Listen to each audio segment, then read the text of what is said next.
You should now see the main slide, Women on the Trail, and that is me on the left. So even though you can't see me tonight, you have an image of what I may look like on the trail. So if you happen to pass a lady looking like that, that would be me. My trail name is Goldilocks. I received that about, about 8 years ago. I was section hiking New Jersey, the Appalachian Trail, with my 3 sons.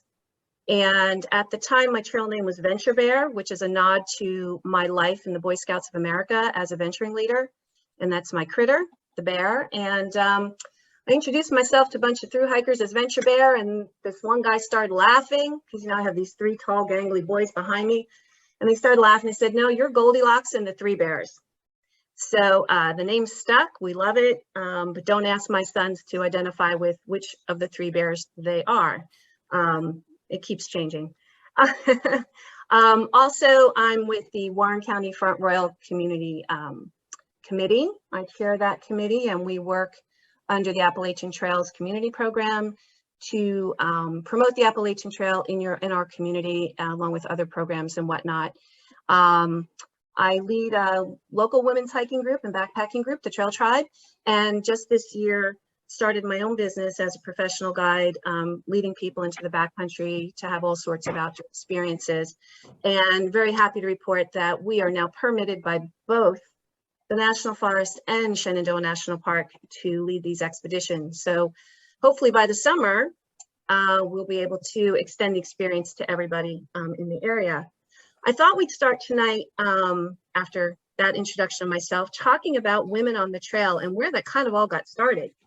Because we hear a lot of stories about, you know, who started the Appalachian Trail, and Myron Avery and Earl Schaefer, who was one of the earliest thru hikers. But, you know, us women were out there too. On the left, I don't know how many people recognize her, but that is Mildred Norman, AKA the Peace Pilgrim. And back in the 50s, as early as 1952, she started walking all over this country, bringing a message of peace to everyone. So she was probably the first long distance hiker that we can find. Next to her on the right is probably a very familiar image of Grandma Gatewood. From 1955, she was known famously for only wearing Keds, carrying few provisions, and relying on the kindness of strangers that lived along the trail. So she definitely welcomed the trail magic and survived with that. She was one of the first people to multi-thru hike the AT. It's like she walked from Georgia to Maine and then like turned around and did it again. One thing I should mention is that in those early days of the AT, women only represented like less than 15% of those that completed the trail. And by 2018, 1/3 of all the thru hikers are women. So big change. On this screen, you're going to see 2 very famous women. They're both National Geographic Adventurers of the Year. On the left is Jennifer Farr Davis. She set the fastest known time for supported trek of the Appalachian Trail in 2011. She's multi-thru hiked the AT and other well-known long trails. She was the Adventurer of the Year in 2011, and she currently serves on the President's Council of Sports, Fitness, and Nutrition. She's an author, motivational speaker, and an entrepreneur. She operates her own hiking company in North Carolina. And on the right is Heather Anish Anderson, another endurance thru hiker. She has thru hiked the US's mega trails, the Appalachian, the Continental Divide, and the Pacific Crest Trail 3 times each. And I believe in 2018, she did all 3 in 1 year, well over 8,000 miles. She set the fastest known time on the PCT and the AT in an unsupported track, which is very different than what Jennifer did. And she was the National Geographic's 2019 Adventure of the Year. And she's a published author and speaker. In fact, both of these ladies graced our presence at Samuel's Public Library, most recently with Heather. And it was a wonderful sharing of her experiences on the AT. So Women on the Trail, you know, not only are we there, but we are conquering it in big ways. And if you look at a lot of the popular Facebook pages that are geared for women, like All Women, All Trails, or the AT Women's Group, you're going to find tens of thousands of women are members. The All Women, All Trails group is over 70,000 members. The AT Women's Group is over 30,000. Then there's some other groups like Hike Like a Woman, They've got over 42,000 members. Hike Like a Girl has chapters all over the country, including locally. You can find them on Meetup. And then there's popular vloggers that men and women love to watch. The Wandering Women, which is a group of 3 women that are traveling all over the country, hiking with braids. And then there's Homemade Wanderlust, a gal also known by Dixie, and she's got great videos out there, lots to learn. She shares a lot. And then, of course, I know a popular book on hiking is A Walk in the Woods, but let's talk about the movie and the book Wild, Cheryl Strayed's experience on the PCT. I think that had a lot to do with inspiring a lot of women to get out there on the trail. It even inspired some episodes on the ever popular Gilmore Girls when Lorelai, the ultimate in not being an outdoorsy girl, decides to go hike the PCT. If you're not into that show, I will tell you she did not really hike it, but she learned what she needed to learn in that experience anyway. But I just thought it was kind of interesting that it even inspired episodes on other TV shows. I think that for women, and research has shown, that women are less likely than men to believe that they are entitled to leisure and recreation. Even today, women engaged in outdoor recreational activities are likely to feel constrained by personal safety concerns, inadequate facilities and information, insufficient funds, and outdoor pests. Or, there's a fear of hiking or camping alone in remote areas because of fear of sexual assault or harassment. And while they still exist today, it is encouraging to see that more and more women are overcoming these obstacles and fears. They're changing the landscape of outdoor industry in both the service and user arenas. And personally, I've seen a huge impact of more women in the outdoors, especially on the trail. I mean, I've been hiking and camping since I could walk. My parents took us camping multiple times a year, and we always went hiking in our local parks or reservation areas, reservoir areas of suburban New Jersey, on the hunt for berries, fish, views. And honestly, I don't remember having any female school friends that camped and hiked with their families. I mean, their brothers did. We went camping with some families and it was all guys. Like my sister and I were the only ones out there. But 20 years ago, I entered the world of Boy Scouts along with my 3 sons. And first as a Cub Scout den leader, and then as an advisor to a venturing crew. And venturing crews for ages 14 to 21, and it's co-ed. And it was there that I started finding more outdoorsy moms, and when we got into full swing, more women and their daughters joined our group. And many of the young women in our unit were there because they loved the outdoors just as much as the guys did. And they wanted to hike and backpack and paddle and do shooting sports. And we had a grand time doing that. In fact, 2 of those young women, after they graduated high school, went on to complete a through hike of their own of the Appalachian Trail. So that was really exciting. The other thing that I realized is that there's a lot of changes on the trail because we're out there. It's very apparent. And no longer are women trying to be like the guys out there on the trail. We're very much women. Yeah, we're tough, we're determined, we're strong, we're endurance athletes too, but we bring a very feminine perspective also.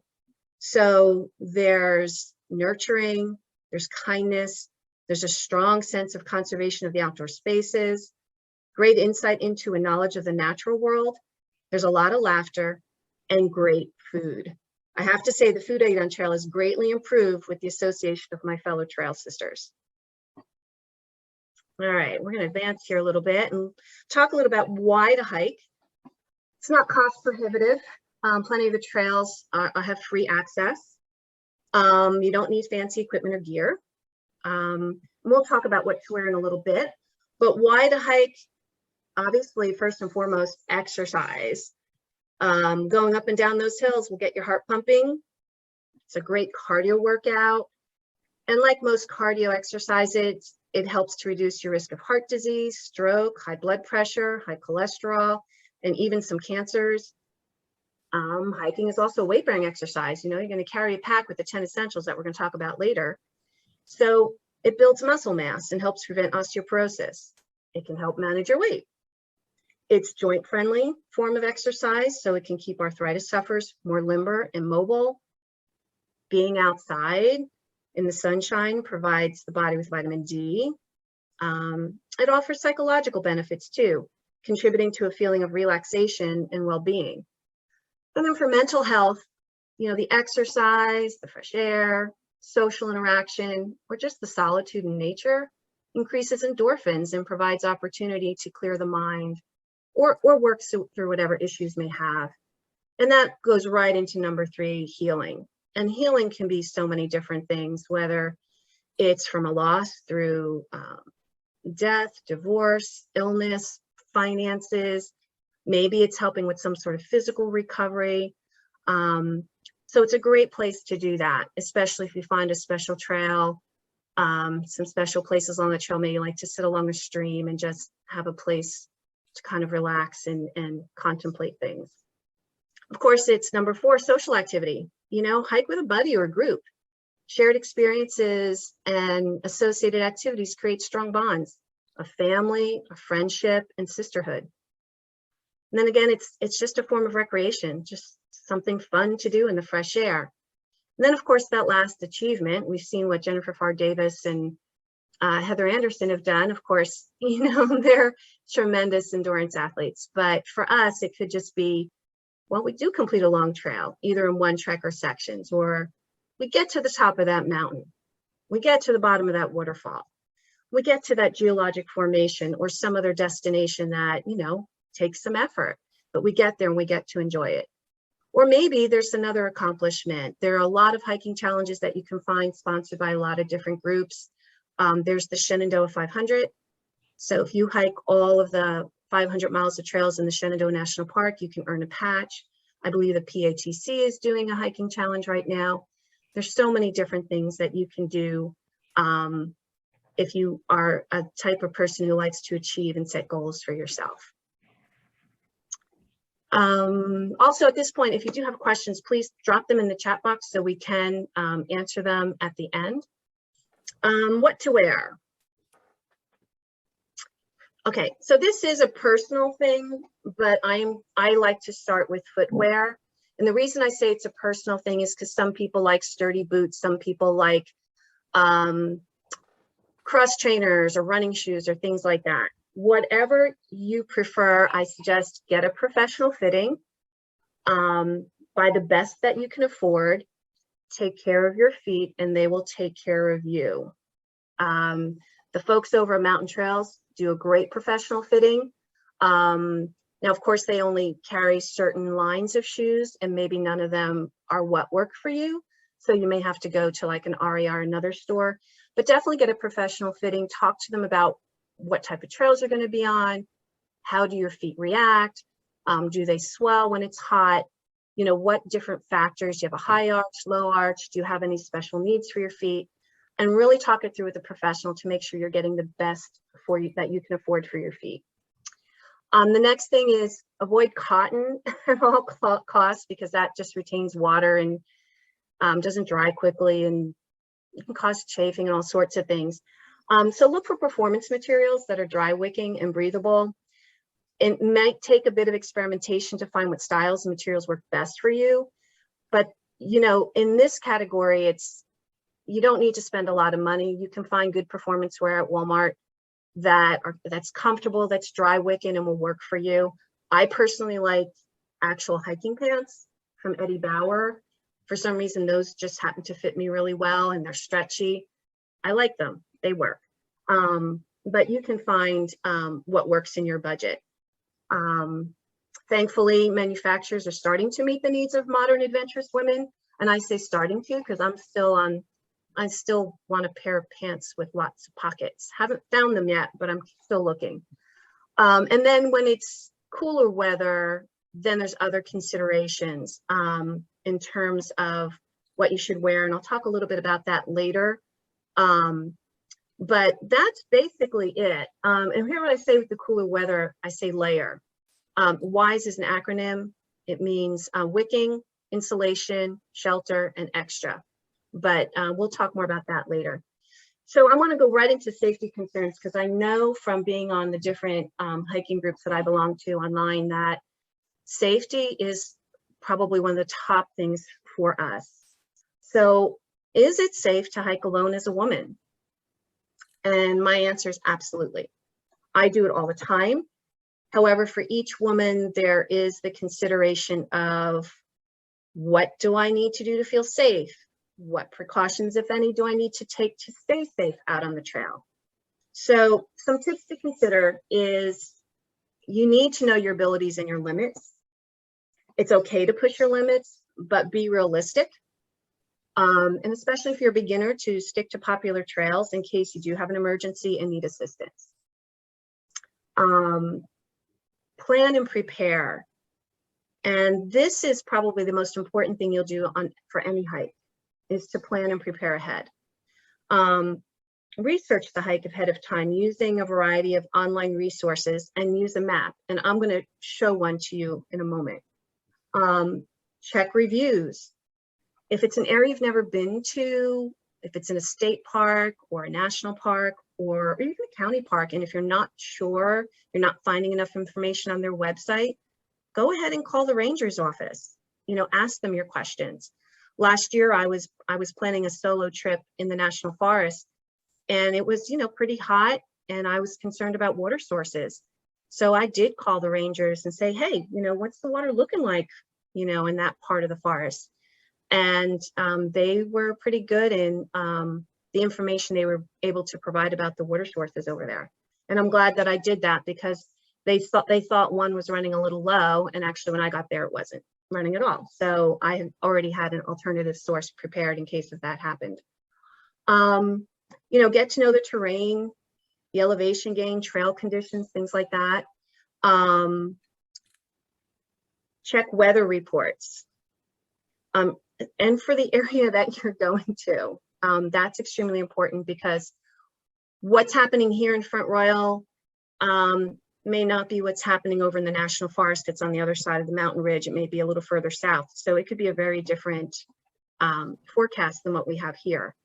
So, and even if it looks awesome, be prepared for changes in the weather. Temperature changes and unexpected precipitation can really make a hike dangerous if you're not ready for it. At this point, I'm gonna pop out of the slideshow and going to bring up, if I can, let's see. All right.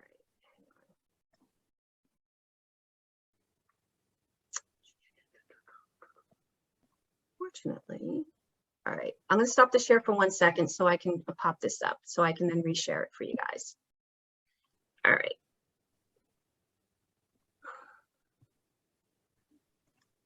Here we go. So I wanted to show something you can do as part of your trip planning.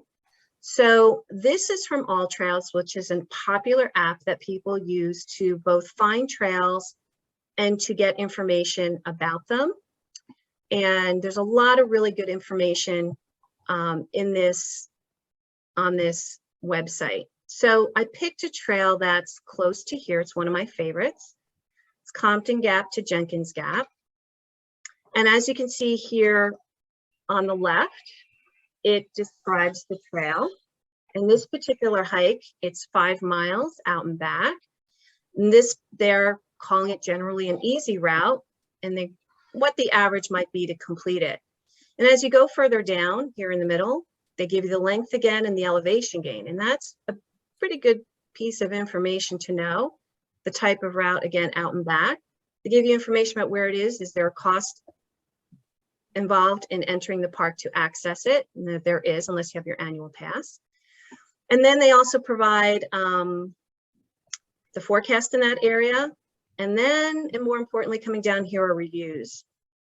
So these are things that I recommend that you look for, that you read, because you get an idea of what other people's perception of this trail is. The very first review says, well, it's well maintained, easy to moderate, and there are some rocky sections. Geologic formations are wonderful, and recommend good boots and hiking poles. That's all important information to have. It's good to know. And of course, when you go down and you read others, you can see they went at different times of the year, and you get an idea of what that area is about. So I recommend when you're planning your trip, come to a site like this, and see what other people are saying about it, particularly if they hiked it at the same time of year that you're planning to go. The other thing that I wanted to point out with this is using maps. It's real important to look at the map, and this one is kind of cool once it loads. All right, here it comes. What? There's a salad in the kitchen. Ready to All right. So on all trails, this is kind of cool because when you look at this map, if you look here at the bottom and you scroll across, it's showing you the elevation changes. It gives you an idea as you scroll across. If you look at the map, you see the little blue dot is moving along the trail, and you can kind of see what the elevation changes look like. And so that gives you an idea as to steepness and what to expect as you are following along this hike. And as you see, it goes up. It kind of had two humps up there, and it comes way down. And then as you return, you're going back up. It gives you an idea of what that might look like. The other reason I wanted to show this map today is to look at this section up here with all these squiggly lines. And there's this yellow line and there's dotted lines, because I'm a Boy Scout leader. And I think all of these electronic devices and gut hooks far out and Avanta and Gaia and all these different apps on your phone are great. But I also think it's important to be able to read a map. And I will tell you that every hike that I take, and some of these ladies who are on tonight that I hike with will attest to it, that I always carry a paper map and compass. I think it's really important that everybody know how to read one. What these squiggly lines are telling you is important information about elevation. Oh, went in the wrong direction. So if you notice as I go in, numbers start to appear. We'll go in again.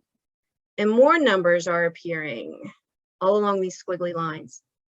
So what that is telling you is the elevation at that point. And if you look even closer and you look between the lines, they average about 33 feet in between. 30 to 35 feet is the difference between each line. So if the lines are kind of spread apart, that tells you that that 33 feet is kind of spread out, so it's flatter. And the closer that these lines are together, that means it's still 33 feet, but those lines are closer, that means it's steeper. So that gives you a pretty good idea of what the topography is like.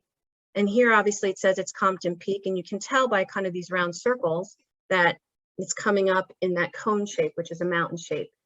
And as we kind of zone out, well, actually, I wanted to show you a few other things. So now you see that this yellow line, what popped on, that's Skyline Drive. So you can see how close the hike that this represents is to Skyline Drive. And then some other things pop up on this map too. These dotted lines are other trails. This is actually right over here, an extension of the Appalachian Trail.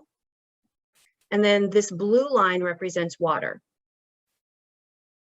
So that could be really important when you're out hiking, particularly if you needed another water source, or if you got lost and you needed to know where a water source was, follow it down, might connect to another road, may connect to a trail that would lead you out.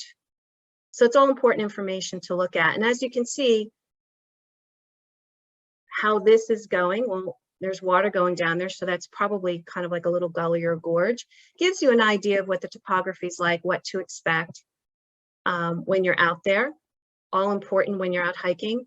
Also, it kind of tells you, you can see that there's other peaks in the area that you might be seeing from your hike. Particularly if you're up here in Compton's Peak and you get to these viewpoints, you can look out in different directions and you're gonna, oh, I remember from the map, there should be a peak over there and a peak over there, and what are they? So that's just a little quick tutorial on looking at maps and why they're important.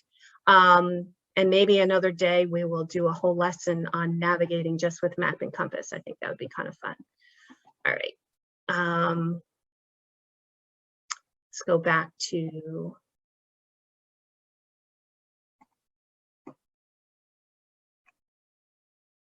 see. We don't Hang on for a second.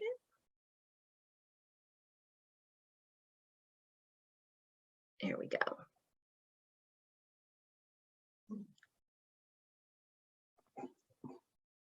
And we should be back to our slideshow. Okay. Some more safety considerations. So we've planned our hike. We know where we want to go. We've read all the weather reports. We've read reviews. We're all planned. So what do we do with that information? Importantly is to create a hike itinerary for multiple uses. And what this is, it's actually a written document, and you're going to list your specific plans and routes for that hike. It's going to state the places exactly where you're going, where your vehicle will be parked, what day and what time you expect to return, the directions you plan to follow, and if there's possible or alternative routes that you might take, if there's an emergency or something changes, if there's a possibility of an alternative, list that as well. Include your mobile phone number, your vehicle description, your license plate number, the local authority phone numbers like the Sheriff's Department, the police, the Fish and Game Commission, the park rangers, depending on where you are, for the county or area that you'll be in. And this is important because what you're going to do is you're going to put one copy in your pack. You're going to give one copy to someone at home or someone you trust, you know, maybe a friend who's not going to be with you, that somebody who's obviously not with you that day. Because if you don't come back, that's the person who's going to alert the local authorities to go looking for you. The third copy you're going to put in your car. So if you're driving to that site alone, you're going to park your vehicle in a conspicuous place, and you're going to leave a copy of that hiking itinerary on the seat of your car. Now, not so that it can be read, obviously, because you don't want anybody coming along and knowing that you're out there or where you are, but you're going to fold it or have it upside down so that if the police pop the lock on your door because the car has been there too long, they'll find the folded paper with your information and know where to start searching for you, and it will save valuable time. Cell phones. Remember your cell phone. Remember, think about the battery life that it has, keeping in mind that, you know, if you use your cell phone's camera to take pictures, it may use the battery quicker. Also remember that if you go into a zone where there's not a good signal, you're going to use a lot of battery life searching for signal. So a good rule of thumb is to put your phone into airplane mode, and because that'll save the battery life. And another option is to carry extra battery chargers. And there's a lot of models on the market. You can find small ones that, I think Anker's a good brand. Some of them will hold only one charge, some 2 or 3 charges. It depends on how long you're going to be out there and what you think your need is. You know, some people like to hike with, you know, their dog, their hiking companion, sometimes for extra protection, or it's just that's an activity you enjoy. Bring your dog. Just make sure to check ahead of time if dogs are allowed where you're going to hike. There are some trails in the Shenandoah National Park that do not allow dogs at all. A lot of the trails they do, but you have to keep your dog on a leash. And also remember to follow leave no trace rules for carrying out your puppy's waste. And don't just bag it and leave it on the trail, carry it out with you, pack it out with you. The other thing, there's extra protection, and this is definitely a personal preference.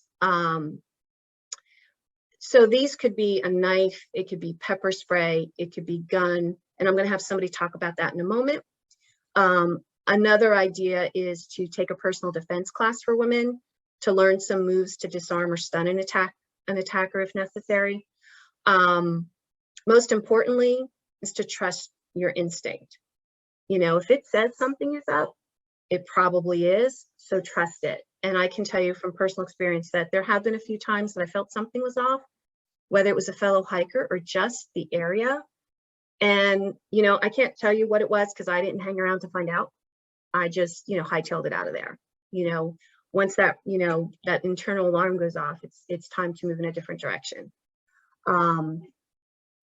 So at this time, I'm going to ask my friend Heather to talk to you about carrying guns in the area, and what some of those requirements are in terms of following the law and that type of thing. So go ahead, Heather. Hi, everybody. My name is Heather Hughes. I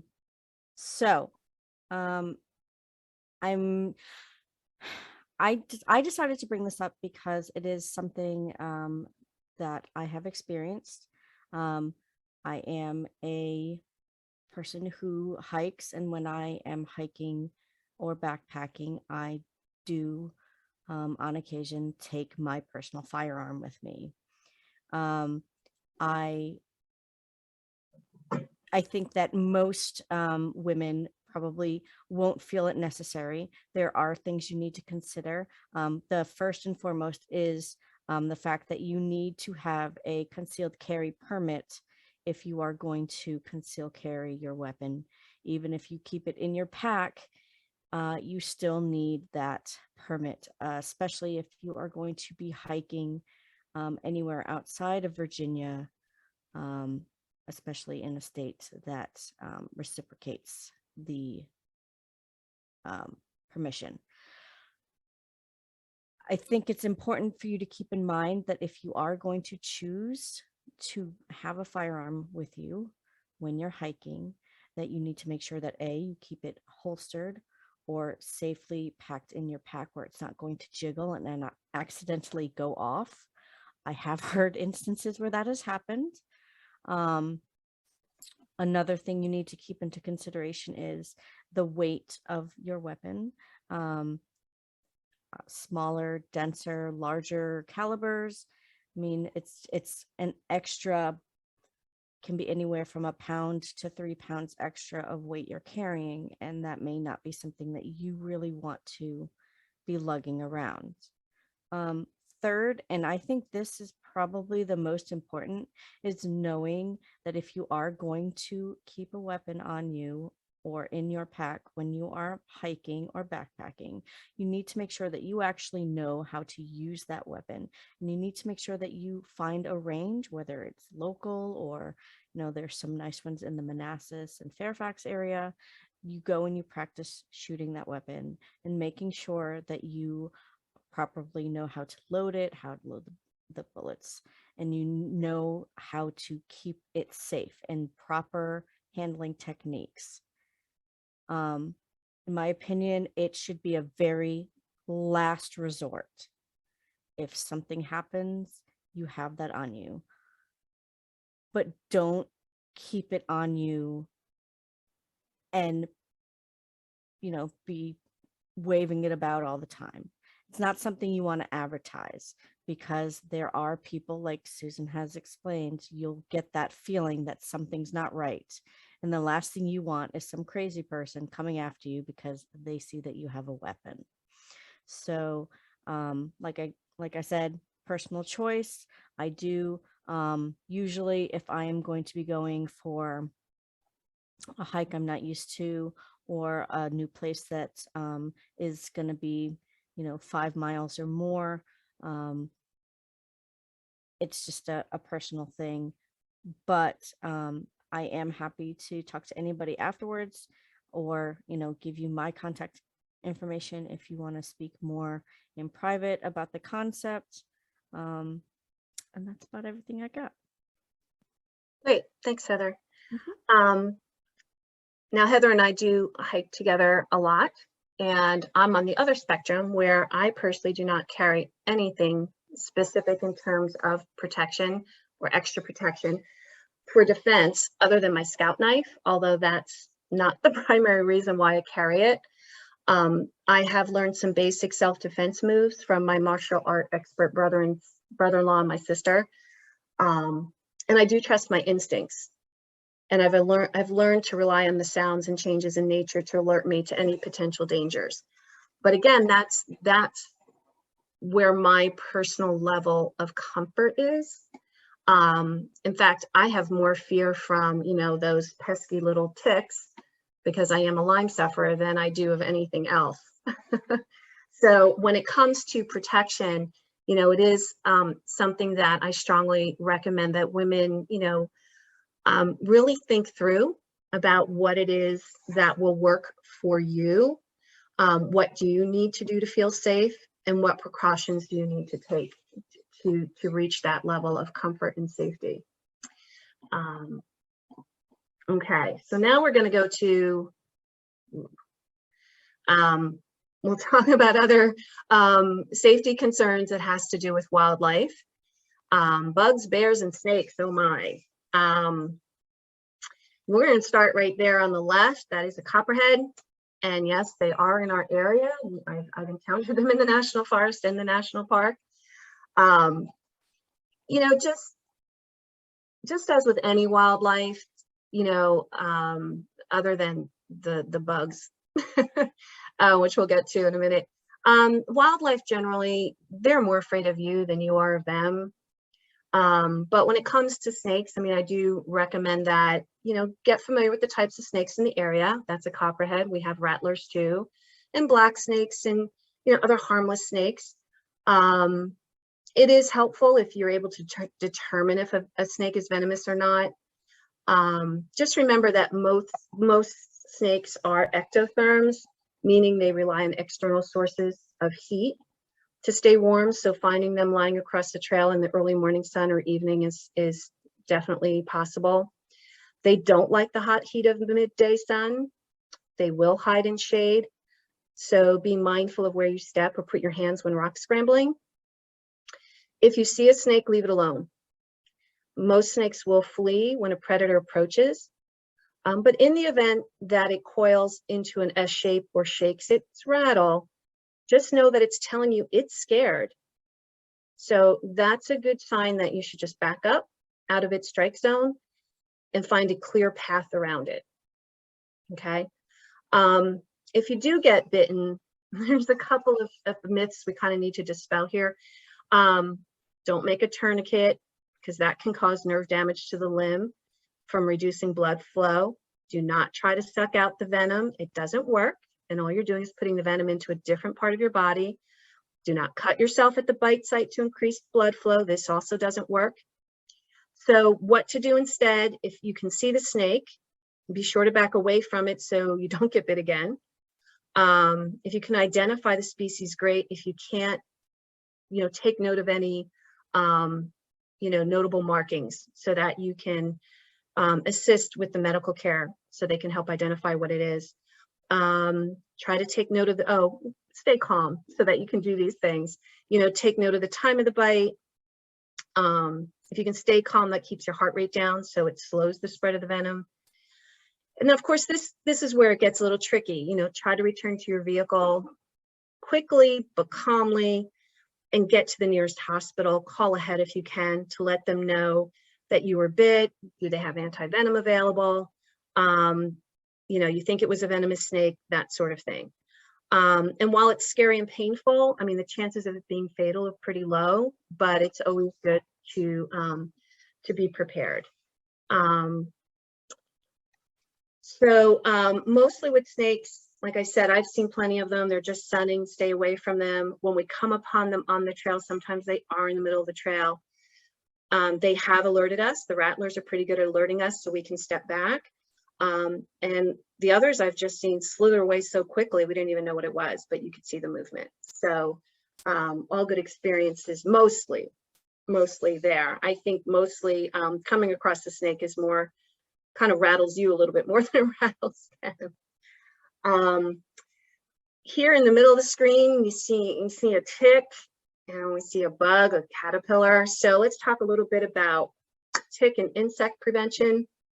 You know, ticks spread a lot of nasty diseases, Lyme disease, Rocky Mountain spotted fever, and a host of co-infections that I don't wish on anyone. Unfortunately, I've suffered through a lot of them.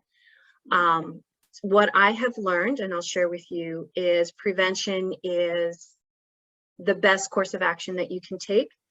So what that means is use a product called permethrin and treat your clothing, treat your boots, your pants, your shirts. I even do the top of my socks if they're going to be exposed. And I treat my backpack and some of my backpacking gear as well. In addition to that, find a good bug repellent, whether it's Picardin or some other bug repellent, to apply to exposed skin. And I also apply it under the brim of my hat. And I will permethrin the top of my hat, but I will then use a bug repellent underneath the brim of my sun hat. You know, in the event, and you know, even when you do all these things for prevention, it doesn't mean that a tick isn't going to get under or get on you. I mean, it does still happen. So tick checks at the end of a hike is still very important and critical to do. And I usually take a shower as soon as I get home, so that, you know, I'm doing the tick check, and then if I've missed something, you know, I'm showering and I'm scrubbing to make sure that I've got it. In terms of your clothing, there are clothing manufacturers out there that sell clothing that are already made with fabrics that are embedded with permethrin. Insect Shield is, you might see that on some of the clothing that it has an insect shield or it's treated. You can also, there's a company called Insect Shield, and you can send your gear, your clothing to them to have them treat. And the benefit of that is clothing treated from that process lasts like 60 washings. It's great for somebody who's doing, you know, a through hike along the Appalachian Trail, who is going to be out there for 6 months, and, you know, that works great. What I do is I do my own clothing, and the permethrin spray that you use, it's usually good for about 6 washings. I probably reapply once a month, just to make, you know, and that's all of my clothing. So I've got enough clothing now where, you know, maybe I can, and I hike enough that once a month is what I need to do. You know, in the event that you do find a tick, you know, you should learn the proper way to remove it. I also recommend that you keep those ticks if you can, put it in a baggie, put the date that you got bit, where you got bit, keep an eye on the site of the bite to see if a rash develops. You know, not everyone will get a rash. Only 40% of people who may develop Lyme disease ever get the rash. I never did. But it's good to keep a track of, you know, if you start getting symptoms, you know, you can report to your doctor right away. There's also companies that will test the tick, that if you were able to keep it, to see if that tick was carrying any of the diseases that you need to be wary of.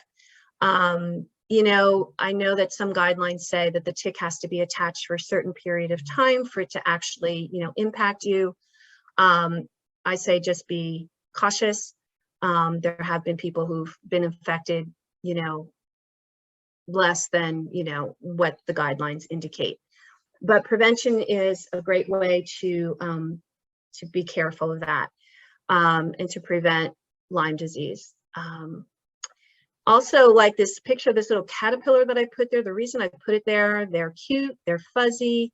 There's a whole bunch, all different types, and don't touch them, because they do have these spikes and stuff on them that, you know, have their own set of poisons and stuff on them. So you could get a little painful reaction if you touch any of these guys.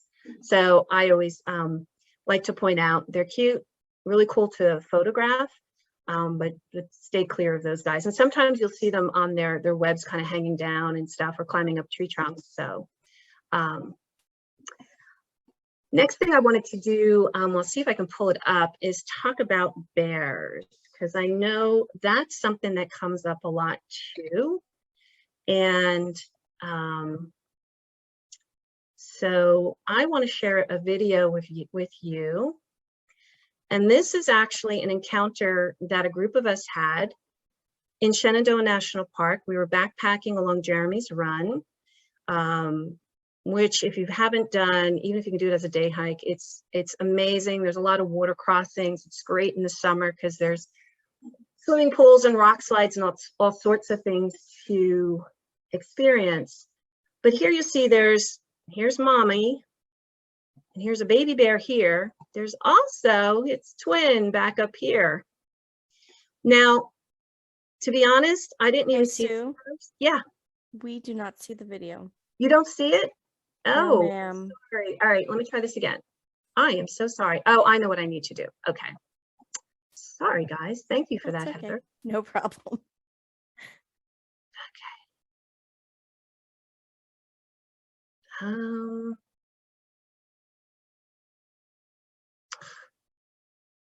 Shoot. Let's see. Can you see, what are you seeing, Heather? We see the presentation, it says wildlife bear video. That's all you see? That's all we see. So you All right. might need to pick which screen you actually are sharing. If you are sharing Yeah. a different screen, if you have Yep. more than one screen. Yep, here we go. Does that change? No. Okay. Negatory.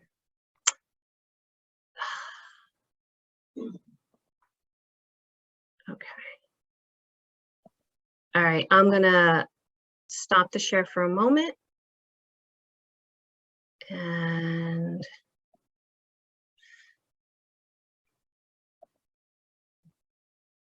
all right.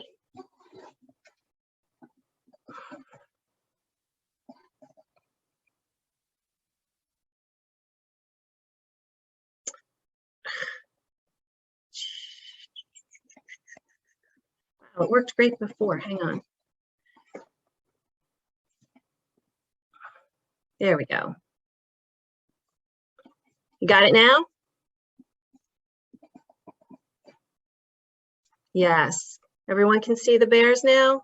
Yes. Yes. All right. Hallelujah. Thank you for your patience. Yeah, I did want to share this with you because this was an encounter we had on a backpacking trip. And it's interesting because you could see right there. I'm gonna back it up just a little bit. So I'm just gonna preface this that we're walking along the trail, and what I stopped because right in front of me was this log with these gorgeous mushrooms on it. And anybody that has hiked with me knows that I'm a mushroom queen. I break for mushrooms. And then I noticed in the frame, I was taking a photo of these mushrooms, and I was taking a photo of the mushrooms. I saw this bear in the background, and I was like, oh my goodness. And, you know, called the other ladies in the group so that they could see this mama bear. Here's a baby bear back here. And then back up here in the you can see some of the leaves moving. There's a twin, another baby bear. Now right there, you see that the mom bear is kind of looking around. She looks like she's sniffing. And the group at this point, you know, we're watching because, you know, wow, this is so cool to see. But then concern starts to sit in a little bit because she's looking around and she's sniffing. Now we are on the bank on the opposite side of this creek. And she continues to kind of come in our direction. But she doesn't show any signs of agitation. But as you can see, I start moving the camera, and we decide at this point to gather ourselves together and move down the trail. But one of the things I wanted to point out in this video is that she was very calm. This bear was very calm. She may have known we were there. She did sniff the air, although we were downwind of the bear. So I don't think she really smelled us. There's that stream between us and her. Now, of course, you know, animals have much more acute sense of hearing than we do. She may have heard us, but at this point, we didn't scare her off. You know, like I said, we gathered ourselves together and we continued moving down the trail. The little bears did go up into the woods and ultimately up, I believe they went up into the trees, you know, as they should have when, you know, as predators come into the area. But the mother bear never, she never displayed any forms of agitation. So what would that look like? So if a bear gets defensive, it will let you know. It might pop its jaws, swat the ground with its front paw. It might blow and snort. It may lunge or bluff charge you, like an attempt to get you to leave. And this bear did none of that. So I felt pretty confident that, you know, we could pass by her in a very calm, steady way. It's still not a situation to run or anything like that. it's, you know, you just want to keep moving through their area and exit it in a safe way without giving the bear cause for alarm. You know, the bear is just letting you know that you're too close. And of course, you know, we were not between her and her baby bears. You never want to be between a mama and a baby, because all bets are off at that point. Because she will, you know, she will not hesitate to come at you to protect her babies. Just be remembered to appear non-threatening, remain still and calm. If you do carry bear spray, just get it ready if you need to as you're backing away out of the space. Speak in an appeasing voice, back away, you know, slowly increasing your distance from the bear. And again, leave the area as soon as you can. Most defensive responses that result in physical contact involve grizzly bears, and we don't have them here on the East Coast, so we really don't need to talk about that. Very few defensive attacks by black bears, and usually they're with the mama bears. And again, they're pretty rare too. The only time you really got to move quickly is if you see a bear on a carcass. You know, if they're feeding, you know, if you stumble upon that, you know, definitely leave the areas quickly and as quietly in the same direction that you came. So you just want to get as far away from that food as you can. I can tell you that I've encountered a lot of bears out there in the woods. I've never been charged. I've even been in camp and had a bear come into camp at night. And it was kind of interesting because I heard this kind of snuffling, snorting kind of in the leaves and coming into camp. And I was like, well, that sounds different. And I kind of like poked out of my hammock. I saw the bear and just said, shoo bear, make your way, shoo bear. And it just shuffled off. Like, it was kind of startled to hear my voice, and it just shuffled off. So I'm happy to report no, you know, negative encounters with bears. Again, you know, you encounter a bear, just stop what you're doing, evaluate the situation, identify yourself by speaking in a calm, appeasing tone, back away slowly, walk, don't run, and keep your eye on the bear just to see how it will react. And if you're in a campsite, you know, be sure the bear has a clear exit route, you know.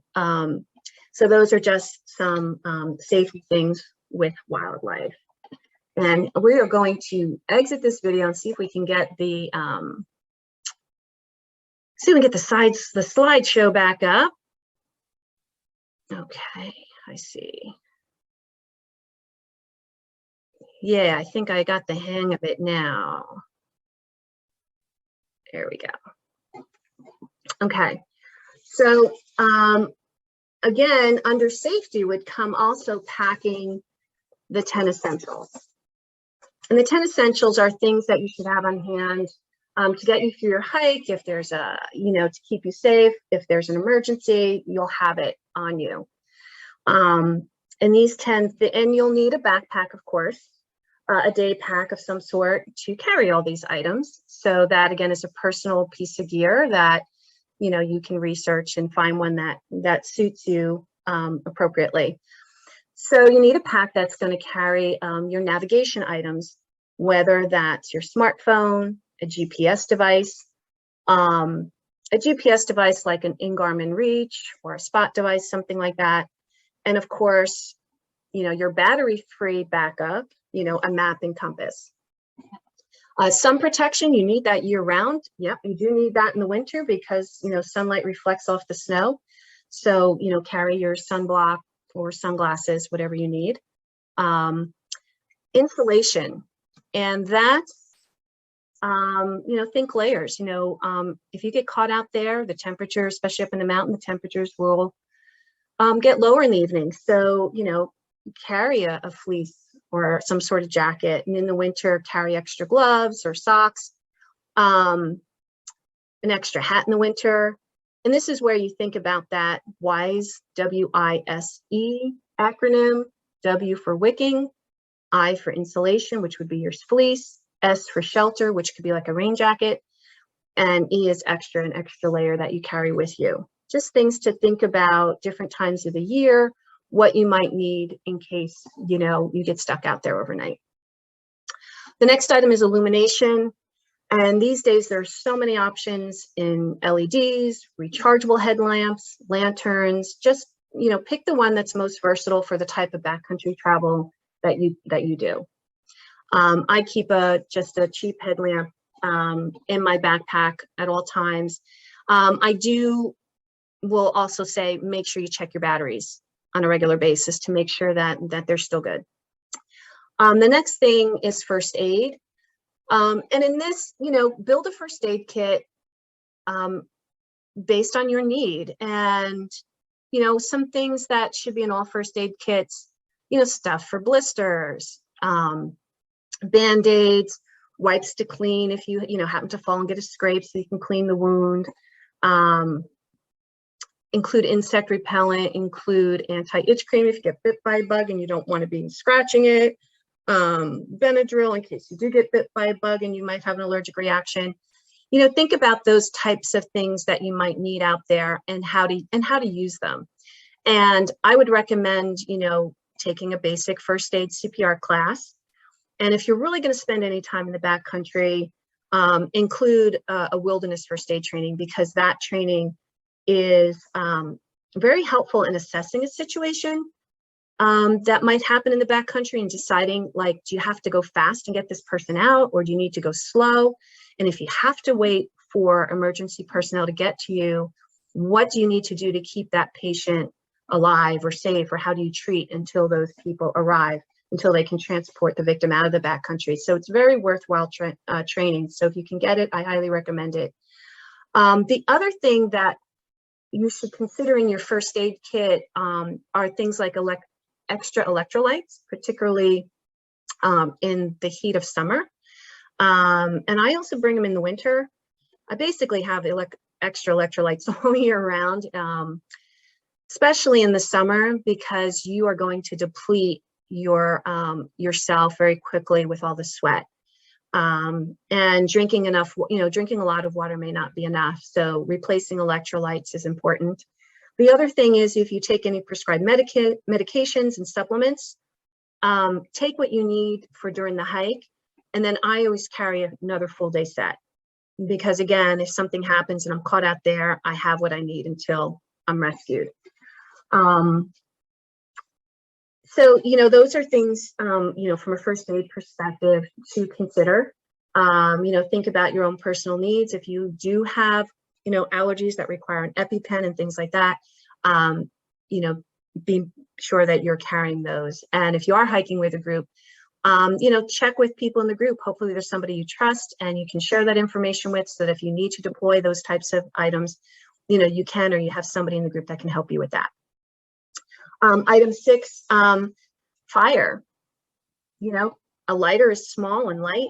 It's good to keep one in your pack just in case, but it's also equally good to learn how to collect kindling and what kind of wood would be good to build a fire, how to create a fire pit for the least amount of impact if a designated pit is not available, and what to do to put out a fire safely. In the winter, what I would add to this category is also a pocket stove and fuel cubes, and like a titanium cup, so that, and I would have like, which we'll talk about a little further down about food. That way, if I can heat up water, you know, just to stay warm, particularly in the winter, it's a great way to do that. Another thing to think about carrying are repair kits. This could just be your knife or multi-tool, duct tape, and I usually wrap duct tape around my hiking pole. You know, you never know when it's going to come in handy. Tools for hygiene, and we'll talk about that in a few minutes. Nutrition. So bring enough food and gels to share. The average hiker should consume at least 200 calories per hour. And according to REI, for a full day on a backpacking trip, a reasonable goal is 1.5 to 2.5 pounds of food, or 2,500 to 4,500 calories per person per day, depending on your size, weight, and exertion level. So that's something to think about. You do need to give your body the fuel to get through the hike. And a lot of times, you know, you'll we'll stop. I'll say, okay, it's a snack break because I'm feeling tired and I know I need that boost in fuel just to get, especially if we're climbing up a big ascent, it might be need that extra fuel to get up that hill. The next thing which I try to pound into everyone is hydration. I will tell you that the most cases of hikers in distress that I've met on the trail and have treated are those with dehydration issues, whether they were dehydrated or it was in the winter and they were becoming hypothermic, because dehydration can lead to hypothermia as well. So without exercise, you should consume roughly half your weight in pounds in ounces of water. So if you weigh 160 pounds, you should aim to drink 80 ounces of water each day. And then if you're hiking, you need to add more water, depends on the hike. A short partial day hike might require an additional 20 ounces, and this is according to the Mayo Clinic. Some things to consider is the distance you'll travel, the location of the trail, because the higher the altitude means a higher risk of dehydration because, the change in elevation, whether you have access to a water source, what the weather is like might play a role in what you pack. I like options, so I carry my water depending on the hike. I may either have a hydration bladder in my pack, which is I have a 2 liter and a 3 liter. So it depends on the length of the hike I'm taking, which one I'll take. When I'm backpacking, I always take my 3 liter. On shorter day hikes, I might take 2 Nalgene bottles. One's a 32 ounce, and I think one's a 20 ounce. And I also will carry purification tablets. I keep a few in my first aid kit. And a lightweight water purifier. And I carry a mini Sawyer squeeze, really small, lightweight. But when I'm backpacking, I'll carry a heavier, bigger filter. It's an MSR mini. So it depends on what you're doing, what to bring along with you. But whatever you choose to do, I hope you remember that you need to drink, and don't wait until you're thirsty, because if you're thirsty, it's too late. So it's really important to stay hydrated when you're hiking. When I was a den leader with the little Cub Scouts and we would go on a hike, like every 15 minutes, we would stop and we would do a buddy check, and it would be a buddy check and a water check. So they would have to grab their buddy's hand and then pull out their water bottle, and everybody would take a drink, and then we would, go on our way. It was a way to kind of get them into the habit of drinking regularly when we're out there. And then the last thing is an emergency shelter. And this could take several forms, whether it's a tarp or a rain poncho, not the cheapo dollar ones from the dollar store, but, a different rain poncho that could double as a shelter, because some of those you could tie off to create some sort of shelter for yourself. And it might also include an emergency blanket. Those are small, compact, just leave it in your pack. If you find yourself out there overnight and the temperature drops, it's a great way to at least reflect the heat back into you. Okay, so those are the 10 essentials. And I'm sure there's a few other things that as you're hiking, you may feel that you'd like to have on you, depending on your personal preferences. But always be prepared, because these are things that, could mean the difference if an emergency were to happen. Okay, so now we're going to get into the real discussion I know all of you came for, the 3 Ps, the pee, poop, and period discussion. And I will tell you that I've also hosted a series for outdoor activities, and these are all sorts of outdoor activities, and in every discussion, this comes up. Well, you're rock climbing. How do you pee when you're rock climbing? So, what do you do? So we're just going to talk about some basic strategies and tools that you may want to acquire or use when you're in the outdoors. And first and foremost is the principles to leave no trace. And the leave no trace principles were created to encourage outdoor enthusiasts to consider the impacts that they leave behind, which will undoubtedly affect other people, water, and wildlife. And there are 7 principles in the leave no trace concepts. And we've covered a little bit. So I'm just going to name the 7, and then we're going to talk about disposing of waste properly in more detail here.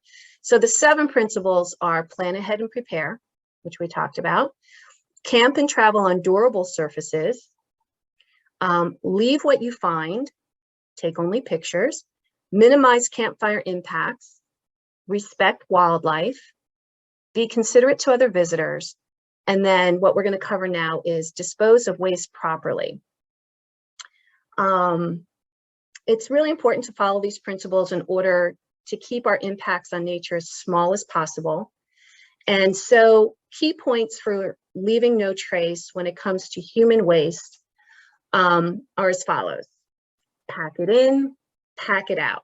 That means pack out all wipes, all toilet paper, tampons, pads, pack it out. And there are, you know, all sorts of products that you can use to do that. And I'll describe a few for you as we go along. All solid human waste, poop and menstrual blood, if you're using a cup, and we'll talk about that in a minute, should be deposited in cat holes dug 6 to 8 inches deep, at least 200 feet from water, camp, and trails. And 200 feet is about 70 steps, you know, just 70 steps away from water, camp, or trails. To dig that cat hole, I suggest carrying a trowel. There's quite a few different options available on the market. There's really light ones that you can, you know, if you're worried about weight. But that helps instead of trying to find a stick or something. And, you know, if you're in a, depending on where you're digging, it might be a little tough if it's rocky or whatever. Make sure you cover and disguise the cat hole when you're finished. You know, try not to touch, you know, anything with your trowel, like the feces or whatever. You don't want to keep your trowel as clean as possible. When urinating, find an area thick with humus and drainage or on rocks in non-vegetated areas. And the reason for that is that your urine contains salts that will attract deer. So they will come, they will find it, and they will be, you know, digging in that area. So if it's on rocks or unvegetated area, they won't be disturbing or destroying any of that plant life because, you know, you happen to urinate there. And if you are going to wash yourself, carry water 200 feet away from streams or lakes, and use small amounts of a biodegradable soap like Dr. Bonner's. And when you're done, scatter that used water. Don't bring it back to the stream, scatter it, you know, away from the stream. Okay, so now some real specifics on different strategies. So again, we're going to start with peeing. Again, find a place to pee that is at least 200 feet from water, camp, and trail, in an area thick with humus and drainage or on rocks and non-vegetated areas. And another little tip, you know, choose underwear that is moisture wicking. They dry quickly and oftentimes are antimicrobial. You know, cotton will absorb the moisture and stay wet. So, you know, that can get very uncomfortable. And there are some manufacturers out there that are using materials and making underwear that is breathable and microbial, prevents chafing.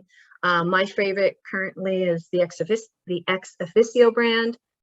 Patagonia has some, Duluth has them, and there's all sorts of brands out there. So you could find something, a style that works for you. Another tool to consider is a pee rag, you know, something to wipe yourself instead of just carrying a lot of toilet paper. You could use a lightweight microfiber towel or a traditional cotton bandana. Now, the microfiber towels are not always immediately absorbent. The cotton will absorb immediately, so you can wipe quickly. And since it's just a few drops, the dry time is pretty insignificant. And, you know, you can like put a knot in one corner of the bandana and like hook a carabiner through that and attach that to the outside of your pack. So you know which one to grab, and it can dry easily and quickly. And it's probably cleaner. You know, it's drying in the earth sun, so most likely it's cleaner than toilet paper in many of those public bathrooms. Another option, there's a product on the market called the Kula cloth, that's spelled K-U-L-A. and it's the first of its kind. It's intentionally designed as a reusable antimicrobial pea cloth. And it's square in shape, and on one side is the microbial cloth, the other side is, you know, they have all sorts of fun designs. You can express yourself and pick the one you like. It has a loop on it, and it also like folds on itself, and so it easily can attach to the outside of your pack and to dry. And the thing about it being antimicrobial is you can use it over and over again, you know, the whole length of a trip. It's great. And then you can just throw it in the washing machine and wash it. So it is important, you know, when you're out in the backcountry, that you have good hygiene. So, you know, so there's many options. You can bring toilet paper, and I recommend you take it off a roll and, you know, separate it into sections that you might use, that you might use for each instance, right? So you might have, and put that in a little baggie that you can carry and use as necessary. All right. I like to use the cooler cloth because I stay comfortable, and I also feel that it's having a positive impact on the environment by not using a lot of paper products. The other thing that I discovered a few years ago that I absolutely love, it's another tool. It's a female urination device, and it's a device that allows women to stand up while peeing. And there are many brands to choose from. I highly recommend practicing with the device at home, like in the shower, in your own toilet before you're out in the woods. My personal favorite is the Pee Style. I also bought the carrying case that comes with it. Now, these urination devices, they're like a funnel. Some are open funnels, some are closed funnels, but you basically put the tool next to your body and you pee into one end of it. And because it's a funnel, it directs the stream away from you. So you don't have to, you know, if you're a squatter, you know, you're dropping your pants and you have to squat and you're exposing a lot. And for me, I don't like to expose skin that doesn't have bug repellent on it. And I will tell you that one of the reasons I got one of these devices is because I did find a tick embedded in my right hip, and the only way it could have gotten there was because, you know, I was taking care of my hygiene issues. So this also increases, you know, privacy when you need to relieve yourself. So I attach both this carrying case and this carrying case with the Pee Style device in it. There's enough room to put a small container of hand sanitizer as well. So this container with my Pee Style, the hand sanitizer, I attach my cooler cloth to it. It attaches to my pack, so when I have to, you know, take care of things, it's easily removable. At night, I attach it to my hammock. So if I have to, you know, visit a tree in the middle of the night, it's right there. I can just grab it, and everything that I need is right there. Let's move on to pooping strategies and tools. You know, this is an important concept too, and I think this is the hardest one for most people to handle and to think about. You know, there is, you know, I would also recommend, you know, you have your peeing kit to have a poo kit.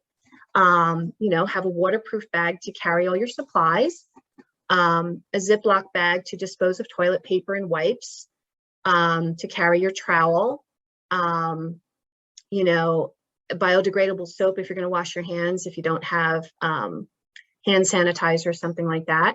I know of some people who use a bidet, like a squirt bottle with a little bit of soap and water in it. Those perineal squirt bottles that you get after having a baby work great for that. So in some places, you should be aware that you can't dig a cat hole and make your deposit. You know, you're not allowed to. You have to make your deposit into some other container and pack it out with you. And there are products available.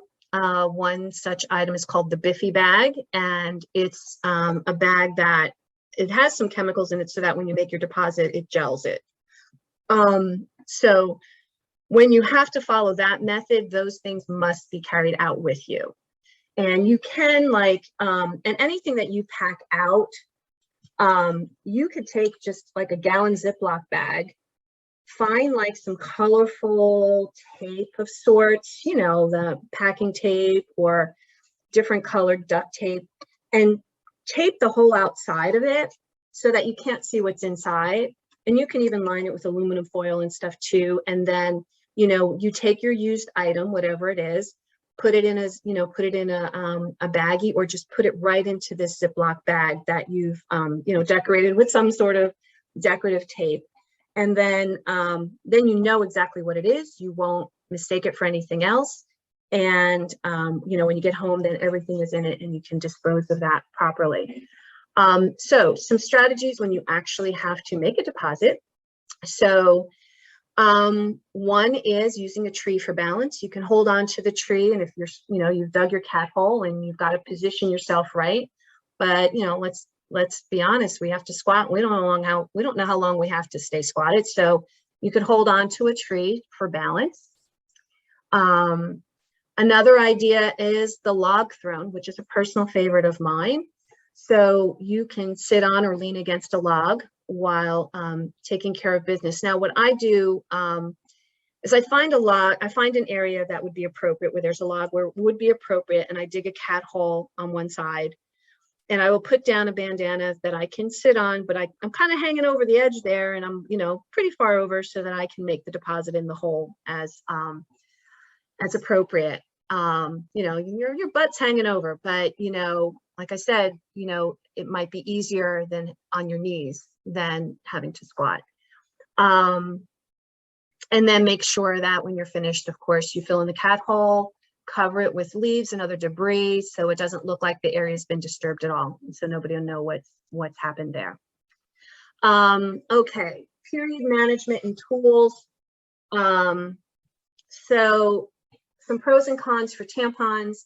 You can bring them without, you know, bring the ones without applicators to take up less space. If that's what you use and you know the routine and it works for you, that's great. It's going to be quicker. Some of the cons are you have to carry them in, which takes up room and ounces in your pack, and you have to pack each one out, and pads as well. And, you know, again, that bag that I just described, you know, special waste bag, you know, you need to put them in that bag and take it out with you. And that's really important because animals might dig them up. So we really don't want to leave them out in the woods, take them with you. Another option instead of tampons and pads is a menstrual cup. This is a flexible silicone or rubber cup that you insert to catch menstrual blood. Many companies make them. You buy one, reuse it, often for years. Different sizes based on your age, flow amount, or childbirth history. You know, the process is a little different, so read the directions and instructions to make sure you're doing it properly. Practice at home first. You can keep it in for up to 12 hours, then you can remove it, clean it, and reuse it. You know, empty it into your cat hole, bury it, clean it, reuse it. So the pro is it is reusable and lightweight. So you only have to bring one item instead of multiple tampons and pads that might get heavy after use. It eliminates waste. More environmentally friendly than tampons. Of course, the con is it takes practice to learn how to use it. And then there's, you know, what do we do with cleaning your hands and that sort of thing. You could wear gloves to do that, or just make sure that you're bringing wipes or soap or whatever else you need to take care of dirty hands. Of course, pads, they're easy to use, but they're bulky and take up space. They can cause chafing infections, and you do have to pack out every single pad. But if that's what works for you, then that's, you know, obviously an option. And just make sure that however you're carrying, you know, make a little pack, you know, come up with, you know, one of those zippered, it could be a zippered, you know, makeup case or something like that, or just a series of Ziploc bags that you've, you know, found some decorative tape to cover over so nobody sees what's inside. So you know exactly what it is, and you can grab it quickly and easily from your pack when you need to take care of business. There's also something called period underwear, that's special underwear designed to hold period blood. It's not as bulky and they are reusable. Some people like to wear them as backups when using a cup or tampon. They work well for incontinence as well. There's some brands for that. Tomboy X, Thinks, and Dear Kate. You know, they're easy to use and comfortable, reusable, but they do need to be washed and dried and limited holding capacity. And from what I heard, they're pretty pricey. I've never used them, but I've heard them in use. So, you know, once you've gone through all of this, then you just need to decide what kind of kit. I mean, you can use a dry sack. You can, you know, have a clean bag for what you're carrying all the stuff in, and that could be a good stuff sack. And then, you know, have a gallon or quart size Ziploc bag to keep your tampons and liners and pads or whatever method you choose in, your hand sanitizer, maybe some pre-moistened wipes in a Ziploc bag as well, like 1 to 3 per day, or some toilet paper removed from the cardboard roll. If you need to use soap, you know, bring a small amount for washing hands and underwear. You can usually get a little container of the Dr. Bonners that you could carry if you need to. Have your waste bag, and zip top bags are the best way to carry out used items, you know, because it contains the odors.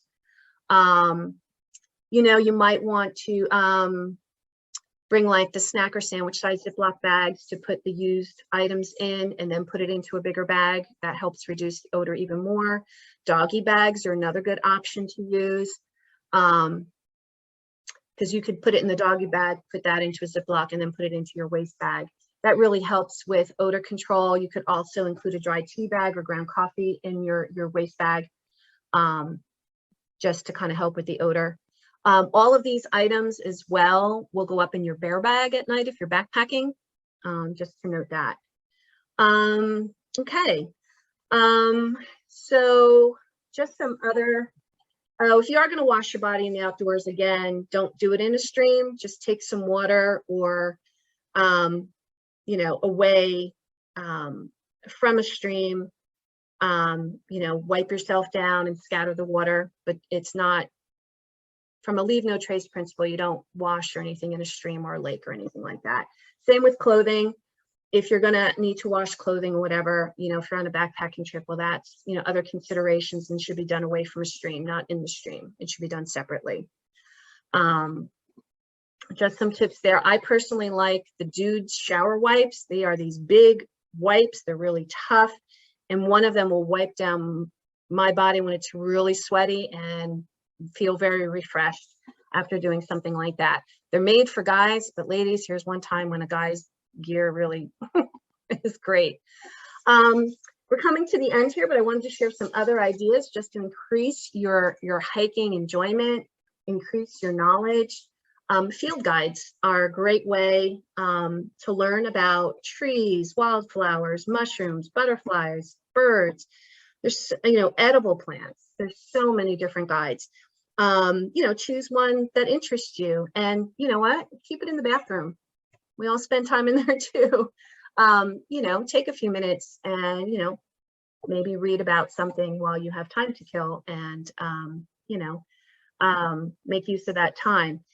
Keep a nature journal, and here on this screen there's a page from my own nature journal. I note where I found the plant, and then I put down some, you know, a drawing. It's not that great, but I kind of know what it's going to look like, and that's the information below. Is just some research, some things that I've learned about that particular plant. There's some great YouTube vloggers that share videos of hikes, gear selection, plants, critters, all sorts of stuff. These are two women that are very popular. Dixie, which is with Homemade Wanderlust and Hiking with Braids. You could read hiking memoirs. Another way to increase familiarity and awareness in nature is to pick a trail, preferably close to home, and hike it regularly. Like really get to know that trail, get to know each curve and the trees, and you know, which plants appear at what time of year. If it's along a stream, you know, what does that sound like? You know, what do the birds sound like? Because when you really get familiar with that trail and what those sounds mean, you get more and more comfortable. And then you can take that information and apply it to other trails, new trails that you might go to. I have a favorite trail not far from my house that I like to just go. And, you know, if I get a, you know, if I find I have a little time to hop on a trail, well, then I go there. And I could probably hike that trail in my sleep. I know every curve, every, you know, every rise, every descent. And it's really helped me increase my awareness of all things that I might find there, from the plant life, vegetation, to the stream, to the birds, to the insects, everything. Another thing is, if physical conditioning is a concern, in addition to regularly hiking to increase stamina, endurance, and strength, you might consider stretching or a lifting program at a fitness center or a rehab center that's designed to improve your overall conditioning, especially within legs and your core. And then, find a hiking buddy or group that suits your physical conditioning, your personality, and your schedule. There's so many hiking groups in the area. And there's so many opportunities to meet other like-minded women and enjoy everything available in the outdoors together. Maybe, you like leading. Maybe you want to become a hike organizer with a group, or, you can get training through the PATC as a hike leader. You can give back by volunteering with a maintaining crew, with your local Appalachian Trail Community Committee. Yep, giving you a plug for my group. But there's so much that you can do, but most importantly, find your trail and just get out there and hike it. And where to hike, or these are a bunch of different places locally that you can go hiking. There is a resource list in the chat that includes links to all sorts of state parks, county parks, resources, and where to go to find information. So I hope you're all able to download that. And these are just some local hiking groups that you are encouraged to look up if you are interested in hiking in a group.